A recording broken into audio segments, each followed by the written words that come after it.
তো চলো বন্ধুরা, আমরা বেরিয়ে গেছি গির ন্যাশনাল পার্কের উদ্দেশ্যে। আমাদের থেকে বেরোতে সেই 10-15 করে বেরোনোর কথা ছিল, 3:20 হয়ে গেছে। এখানে এখন পৌঁছানোর টাইম দেখা যায় 4:40। আমাদের 4:30 রিপোর্টিং করার টাইম। তো চলো এবার তাড়াতাড়ি বাড়ি বেরোই এখান থেকে।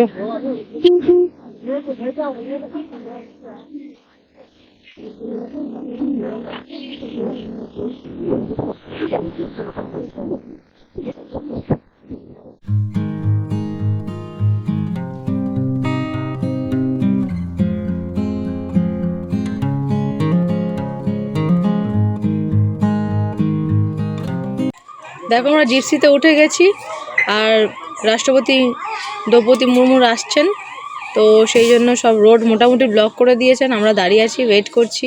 ওনার দুটো জিপ আগে গেছে, গিয়ে চেক করলো যে রাস্তাঘাট সেফলি আছে কিনা, তো তারপরে উনি আসছেন। একটা একটা করে গাড়ি এবার দেখো একটা একটা করে গাড়ি এবার ঢুকবে।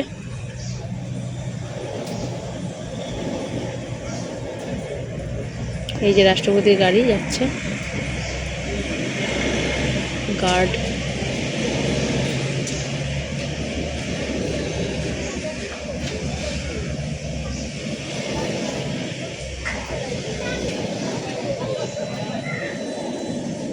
বাবা অ্যাম্বুলেন্সও যাচ্ছে।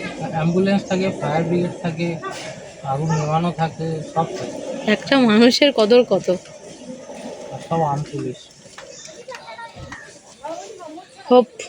হোপফুলি হয়ে গেছে, এবার আমরা বেরোতে পারবো আই থিঙ্ক।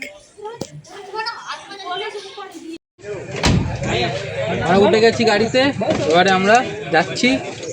তো চলো, এই প্রেসিডেন্ট চলে গেছে, আর ইনি আমাদের দাদার বড় দাদা। এখন এখান থেকে যাচ্ছি, এখান থেকে দেবেরিয়া। গির থেকে ওঠে ঠিকই, কিন্তু মেন পয়েন্ট হচ্ছে দেবেরিয়াতে। তো দেবেরিয়াতে গিয়ে ওখান থেকে আমাদের ফরেস্টের জন্য এন্ট্রি করতে হবে। আর এই রাস্তা থেকে এক্ষুনি আমরা গাড়ি চালিয়ে এসেছি। ঘটনাটা তোমাদের বলবো একটু পরে, বলছি লাস্টের দিকে বলছি, এখন বলছি না। এখন তোমরা এনজয় করো এটা। তো চলো, যেতে যেতে আবার জঙ্গলের পরিবেশ দেখাচ্ছি। এখনো মেন গেট আসেনি, মেন গেট ঢোকালে আবার দেখা হচ্ছে। এই দেখো কিরকম ঘন জঙ্গল। আর এই যে ম্যাডাম হাওয়ার মধ্যে বসে আছে, একদম জঙ্গল সাফারি চলছে।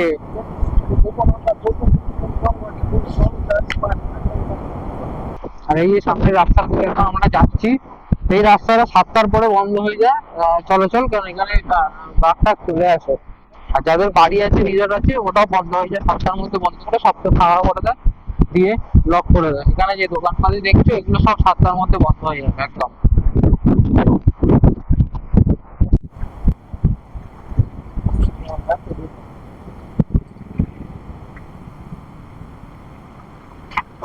এই যে এন্ট্রি, এটা হচ্ছে বুকিং অফিস। এখানটায় নর্মালি যারা বাসে বুকিং করে তারা এখানে বুক করতে পারে। এই যে এই বাস যায়, এই বাস ছাড়ে, এই বাসে করেও তোমরা বুকিং করতে পারো।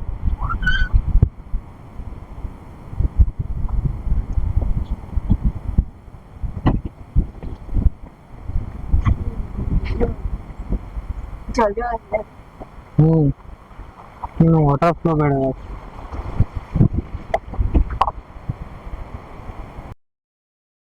कोलकाता से है, बाइक से 4 धाम 12 ज्योतिर्लिंग यात्रा कर रहे हैं। थोड़ा लेट होगा पड़ा ना हमारा, ये टाइम अच्छा है। हाँ ये टाइम अच्छा अच्छा है, है ना। टाइम अच्छा है, ठंडा भी हो गया। हाँ अभी निकल जाएगा। थोड़ा बहुत मोमोज भी मिल जाएगा सबका। আমাদের সাফারি শুরু হয়ে গেছে, আর জঙ্গলের ভেতর থেকে এখন যাচ্ছি। দেখছি এখানে বড় বড় ঘাস, কোথায় লুকিয়ে থাকে কেউ জানে না কোথায়, কিন্তু এই সময়টা ভালো। আমাদের সঙ্গে দিদি আছেন, উনি বললেন যে এই সময় মোটামুটি ওরা ঠান্ডা হয়ে গেছে, তো তো এই সময় ওরা একটু বেরিয়ে যায় কাছাকাছি। তো সেই জন্য আমরা এক্সাইটমেন্ট ভালো, দেখছি কোথায় যায়। আর কাছাকাছি আশা করি থাকবে, ওটা দূরের দিকে থাকবে। তো চলো, দেখো এখানে কত হরিণ।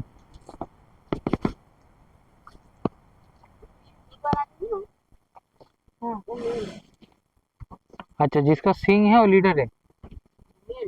अच्छा अच्छा, हाँ मेल है।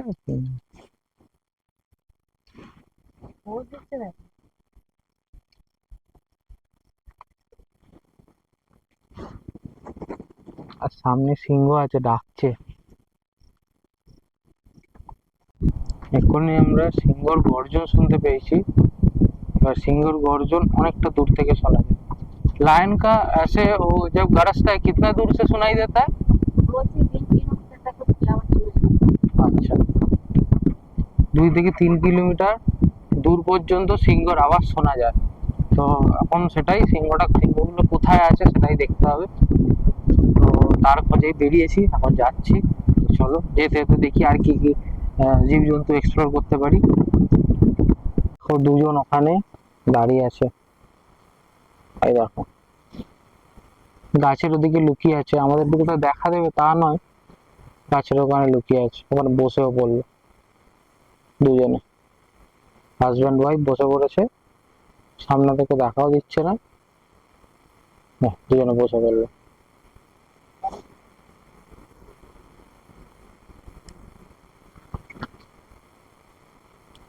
দেখি অন্যদিকে সব পাই গেল। দেখো দুজনে বসে আছে ওখানে, ওইদিকে আয়সা হাই তুলছে। দেখো দুজনে বসে আছে ওখানে, দুজনেই হাই তুলছে। এরা হচ্ছে গিরের सिंह। ये सब एशियाटिक लाइन के अंदर भी आता है ना।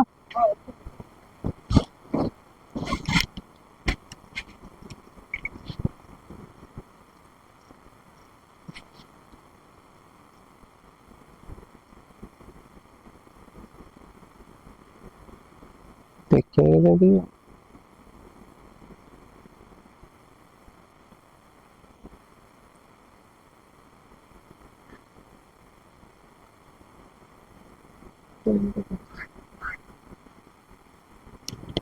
ऐसा क्या খেলা করছি।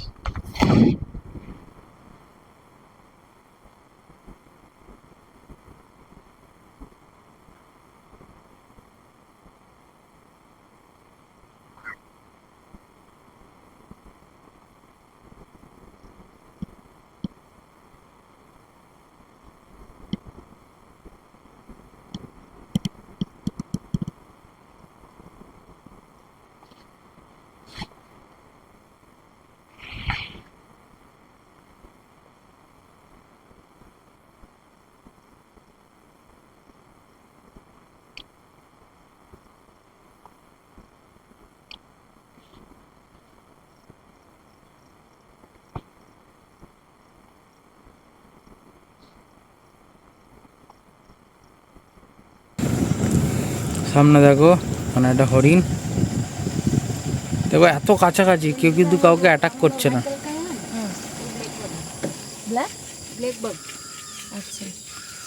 ब्लैक बक सलमान खान वाला डियर यही है ना। अच्छा अच्छा अच्छा এটা बोलता सलमान खान इतना पास से फिर भी अटैक नहीं करता इसको। अगर भूख नहीं लगेगा तो नहीं करेगा। ये अटैक करता है। এই দেখো হরিণের বাচ্চাগুলো এখানে সব রয়েছে।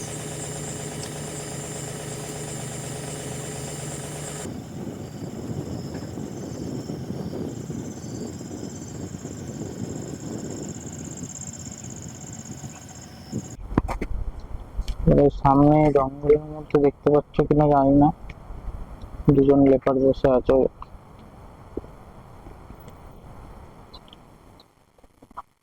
দুজন বসে আছে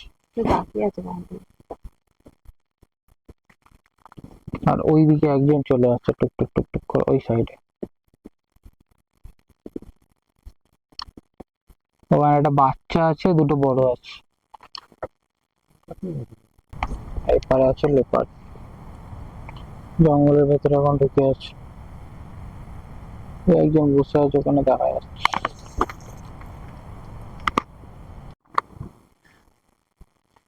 ডাকের আওয়াজ শুনলে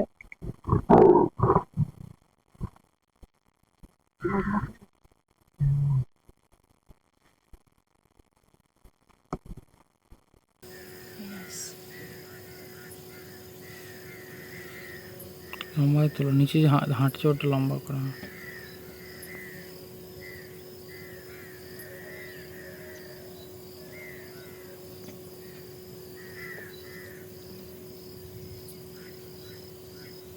তো আমাদের গির সফর, গির সাফারি সফর এতটা শেষ হলো। তো এবার আমরা আস্তে আস্তে বাড়ির দিকে রওনা দেবো। বাড়ি মানে কি মন্দিরের দিকে রওনা দেবো। আর কেমন লাগলো সব জন্তুর মন্তুর দেখে? খুব ভালো। মানে এর আগে বাসে করেছিলাম পুরীতে, তো এখানে তো জিপের মধ্যে করলাম, পুরো সামনে থেকে দেখলাম, ভীষণ ভালো লাগলো, ভীষণ ভালো লাগলো। অনেক ছবি তুলেছি, শেয়ার করবো তোমাদের সাথে। ছবি পুরো ভিডিও পাবে। সে আমরা সিংহ দেখে নিয়েছি, লেপার্ড দেখে নিয়েছি, 2-3 রকমের হরিণ দেখে নিয়েছি, সিঙ্গুর ওয়াইফও দেখছি। সিংহ সিংহী দুজনকেই দেখেছি। তো যতবার যেদিকে যাচ্ছি ওরা ততবার অন্যদিকে চলে যাচ্ছে। হ্যাঁ, তারপরে যাই হোক, তো ওদের একটা মারাত্মক একটা ওয়াক ছিল সিংহীটা। তো ওই ওয়াকটা সামনে আর একটা গাড়ি ছিল, পুলিশের মতো গাড়ি ছিল, তারা পেয়েছে। আমরা এই সাইডে ছিলাম বলে আমরা অতটা পাইনি, বাট তোমরা ভিডিওটা দেখলে বুঝতে পারবে। তোমরা ডিয়ার দেখছিলাম না, তখন আমরা সিংহই দেখছিলাম। এদিকে উনি সিংহটা হেঁটে হেঁটে কিছুটা এগিয়ে গেল তখনকারটা। তো চলো। আর হ্যাঁ, এইটার ব্যাপারে তোমাদের একটু বুকিং ব্যাপারে আমি বলে দিই ততক্ষণ চট করে। বুকিং ব্যাপারটা হচ্ছে তোমরা এখান থেকে 2 রকম ভাবে বুকিং করতে পারো। একটা হচ্ছে বাসে, একটা হচ্ছে নিজেদের জিপসি, পার্সোনাল জিপসিতে। তো যদি বাসে করো, বাসে করলে কিন্তু খারাপ কিছুই নয়। বাসে করলে নর্মাল তোমরা এক সাইড থেকে 2 সাইড থেকে, বাসটা একটা বদ্ধ মতো লাগে, বাসের আওয়াজ হয়, জন্তু জানোয়ারটা চলে যায়, ঠিক আছে। আর বাসটা হচ্ছে এখানকার গভর্নমেন্টের তরফ থেকে 190 টাকা করে পার হেড লাগে বাসে। আর যদি জিপসিতে আসো, তো জিপসির অনেক কটা রেট আছে। তোমরা 2 রকম ভাবে জিপসি বুক করতে পারো। একটা হচ্ছে তুমি দেওয়ালিয়ার বলে জিপসি বুক করতে পারো। গির থেকেও জিপসি বুক করতে পারো। গির থেকে হলে তোমার জিপসি 4 সিটারের 2500 টাকা পড়বে। আর দেওয়ালিয়ারের হলে 2000 টাকা পড়বে। তো আমরা দেওয়ালিয়ার থেকে বুক করেছি, কিন্তু আমাদের উঠতে হয়েছে গির থেকে। তো গির থেকে উঠে দেওয়ালিয়ার থেকে ঢুকতে হয়েছে। আর গিরেও তুমি বুক করলে ওখান থেকেও তোমরা দেওয়ালিয়ার হয়ে ঢুকতে হবে। তো বুকিংটা একটুখানি দেখে নিও, কারণ স্লট অনেক সময় ফাঁকা থাকে না। তো স্লট বুক করে সেই হিসাবে চলে এসো। আর রিপোর্টিং টাইম যেই টাইমে তোমরা বুক করবে না, রিপোর্টিং টাইম হচ্ছে তার মোটামুটি আধ ঘন্টা মতো আগে থাকে। বাট আমরা জানি না, আমরা ওই দেওয়ালিয়ার চলে গেছি, ওখান থেকে 12 কিলোমিটার আবার এখানে এসেছি, মানে এখানে এসে আবার 12 কিলোমিটার গিরে গেছি, আবার গির থেকে ওখান থেকে গাড়িতে করে আবার 12 কিলোমিটার এখানে এসেছি, তারপরে আমরা ভেতরে ঢুকে যাই। তো মোটামুটি সব যা ছিল মোটামুটি দেখতে পেয়েছি। হ্যাঁ, তো আরো বেশি টাইম থাকলে আরো বেশি ভালো লাগতো, ব্যাপারটা হচ্ছে ওটাই। তো যাই হোক, কোনো প্রবলেম না। হ্যাঁ, গির থেকে হলে হয়তো টাইমটা একটু বেশি ওখানে থাকে। দেওয়ালিয়ারে 1 ঘন্টার শিফট হয়, ইয়ের হলে তোমার একটু কম শিফট হয়, এটাই হচ্ছে বেশি হয়। তো এটা একটু ডিফারেন্সিয়াল হবে হয়তো, এটা একবার চেক করে নিও। আর বাকি মোটামুটি সব ভালো ছিল, এক্সপিরিয়েন্স ভালো। টাকা উঠে গেছে, টাকা ওষুধ টাকা উঠিনি, উঠেছি কি উঠিনি টাকা 3200 টাকা লেগেছে। কারণ হচ্ছে 800 টাকা নর্মাল বুকিং, আর গাড়ি ওয়াইজ বুকিং আলাদা আলাদা।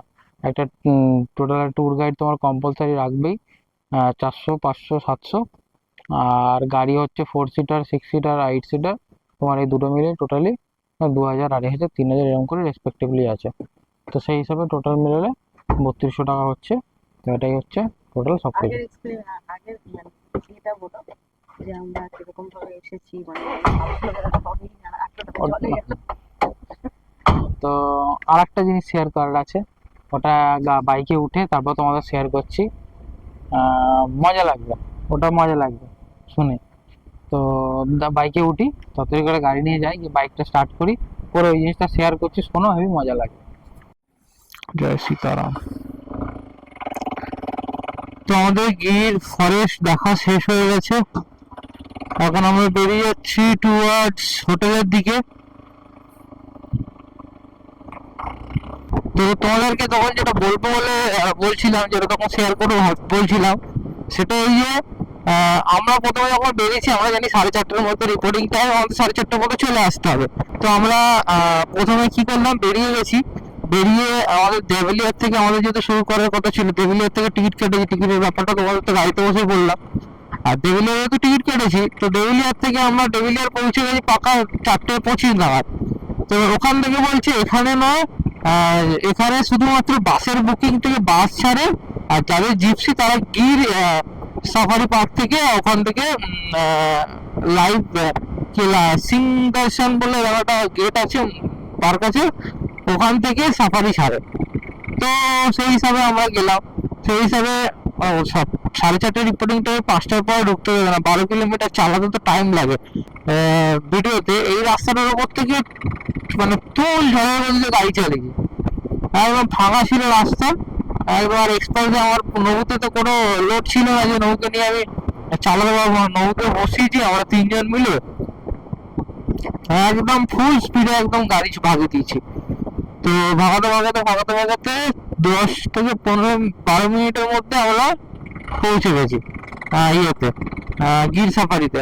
তা আবার পৌঁছে গেছি, ভালো কথা। পৌঁছানোর পর আরেক সমস্যা, রাষ্ট্রপতি এসছে সকালে, রাষ্ট্রপতি এসছে, তখন গাড়ি দুটো দেখালাম, তার জন্য রাস্তা বন্ধ করে দাঁড় করে দিলাম। তারপর আমরা পৌঁছেছি, উনি বলবে আপনার নাম রাহুল নামে বুকিং তো? হ্যাঁ। বলছে শুধু আপনারটাই বাকি, বাকি সবার যাবে বুকিং ছিল চলে গেছে। তাড়াতাড়ি না গেলে তো ওখান থেকে তো আমরা এক্সপ্লোরও করতে পারবো না। তবু একটা দিকে সাফারি এত বড় এরিয়া, ভাগ্যের ব্যাপার কখন কোন জন্তু সামনে আসবে না আসবে। লেপারটা তবু একটা জায়গায় ছিল, লেপারটা আলাদা ব্যাপার, কিন্তু সিংহ তো ওরকম করে বলা যায় না। সিংহ এক একটা মেল সিংহ যদি বলতে চাও, এক একটা মেল সিংহ টোটাল 35 থেকে 40 কিলোমিটার তার রাজত্ব থাকে একটা মেল সিংহতে। তার সাথে ফিমেল সিংহ অনেক থাকতে পারে। তো আমরা দেখলাম যে মেল ফিমেল সিংহটা দেখলাম, সেই সিংহটা দেখলাম মোটামুটি সে আছে প্রায় 30-35 কিলোমিটার 1 ঘন্টার মধ্যে ঘুরে ওখান থেকে বেরিয়ে অন্যদিকে যাওয়া তো পসিবল না, সেটা তো বুঝতেই পারছো। তো আমরা সেই হিসাবে ওখানে এক্সপ্লোর করলাম, করে সিংহ দেখা হলো। দেখার পরে ওদিকে গেলাম, ওদিকে কিছু ডিয়ার দেখা হলো, কালো হরিণ দেখা হলো। তো এইসব দেখে টেকে আমরা লেপার দেখে তারপর আমরা বেরোলাম। এই হচ্ছে পুরো ব্যাপারটা। তা এই রাস্তাটা থেকে ওই যে রাস্তাটা দেখছি, ওই রাস্তাটা সন্ধ্যে 7টার পর বন্ধ হয়ে যায়। 7টার পরে রাস্তা কাউকে যেতে দেয় না, কারণ এখান থেকে এই রাস্তার মধ্যে সিংহ চলাচল করে। Are starting A R ending এ দুটো ফরেস্ট গার্ড রয়েছে, তো তারা দরজা বন্ধ করে রাখে। তারা দেখলাম পুরো গ্রিল দিয়ে মোটা করে ঘেরা, সিংহ চলে আসে। এই আর আমরা যে রাস্তা দিয়ে যাচ্ছি দেখছো, এটা কিন্তু পুরোপুরি জঙ্গলের ভেতরে, ঠিক আছে? দেখো এখানে লেখা আছে বড় বড় করে ওয়াইল্ড লাইফ ক্রসিং এরিয়া। তো এখানে কিন্তু জঙ্গলের মধ্যে এখানেও সিংহ চলে আসে, কিন্তু এখানে কখন কি চলে আসে সেটা কেউ জানে না। এবার এখন যেহেতু গাড়ি ঘোড়া বেশি চলছে, তো সিংহ অতটা আসবে না। গাড়ি ঘোড়া খতম হলে মানে কমে গেলে 7টা-8টার পর থেকে এই রাস্তা কিন্তু রিক্স। এই রাস্তাটা কিন্তু জন্তু জানোয়ার চলে আসে। আর যে বারাসিংহা ওই কালো হরিণটা দেখলে বড় মতো, হ্যাঁ ওই হরিণটা কিন্তু আবার মানে এইসব রাস্তার মধ্যে কিন্তু চলে আসে। ওখানে আমাদের যে ট্যুর গাইড ছিল ওটাই বলছে, বলে যে হরিণটার সাথে নাকি প্রচন্ড, এই হরিণ বেশি রাস্তায় গাড়ির সাথে অ্যাক্সিডেন্ট হয়, কেন রাস্তার মধ্যে এসে দৌড়ে দৌড়ে যেতে যায়, এদিক থেকে গাড়ি জোরে আসে, অ্যাক্সিডেন্ট হয়ে যায়। তো এখানে ব্যাপারটা হচ্ছে এই সমস্যাটা। আর এখান থেকে আমাদের 40 কিলোমিটার পাড়ি দিতে হবে উদ্দেশ্যে, মন্দিরের উদ্দেশ্যে। চলো আমরা 40 কিলোমিটার পাড়ি দিই। এদিকে ইন্ডিকেটর দেবে, এদিকে যাচ্ছে, আবার এদিকে ইন্ডিকেটর দিচ্ছে, সত্যি মায়েরি। তো চলো সন্ধ্যা নামছে, আমরা তাড়াতাড়ি করে বাড়ির দিকে রওনা দিই, মানে হোটেলের দিকে রওনা দিই। ফুচকার 6 রকমের টক জল, 6টা 6 রকমের ফ্লেভার, আর 30 টাকা 7টা ফুচকা।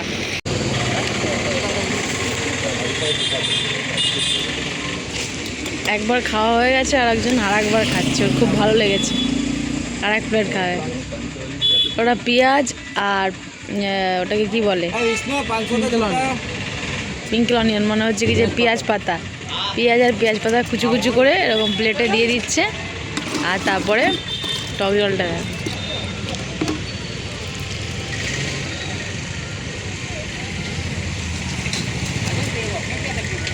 এটা হচ্ছে দুসা এক জাল। পেঁয়াজটা নিজেদের দিয়ে খেতে হয়। এটা যে 3 নম্বর জল।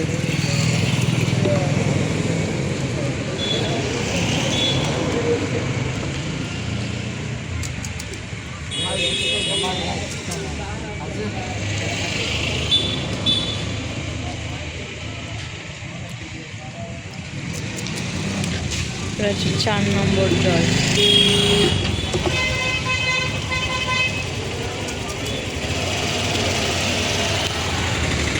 নম্বর 6 নম্বরটাও খাবে না, কারণ 6 নম্বরটা মিষ্টি, ও মিষ্টি খাবে না। আচ্ছা একটা দিতে বলছে। আচ্ছা মিষ্টিটাও টেস্ট করবে, আমি খেয়েছি, ভালো মোটামুটি। লাস্ট হচ্ছে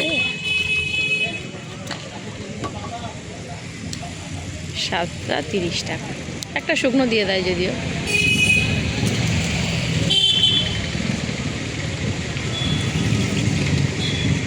কেমন লাগলো খেতে?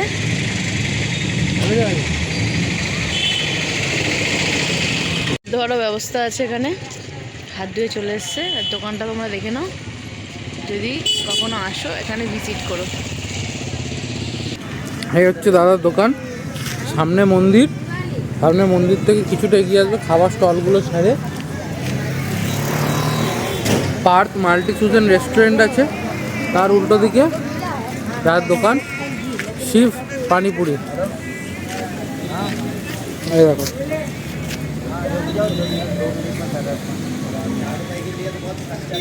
आपका दुकान भैया, आपका दुकान बारे में कुछ बोल दीजिए दर्शकों को, आ जाएगा सब। एक पानी रहता है। हाँ, यहाँ पे 6 पानी है, एकदम 6 पानी मिलता है। रेगुलर है, लहसुन है, जलजीरा का है, अदरक का है, पुदीना का है और हाजमा का है। बहुत ये और टेस्टी, टेस्टी रहता है। बहुत टेस्टी है, बहुत टेस्टी है। আমি তো 2 প্লেট মেরে দিয়েছি, আমার এত ভালো লেগেছে, আমি 1 প্লেট খাইছি, 1 প্লেট খাওয়ার পর আর এক প্লেট আমি মেরে দিয়েছি। তো চলো।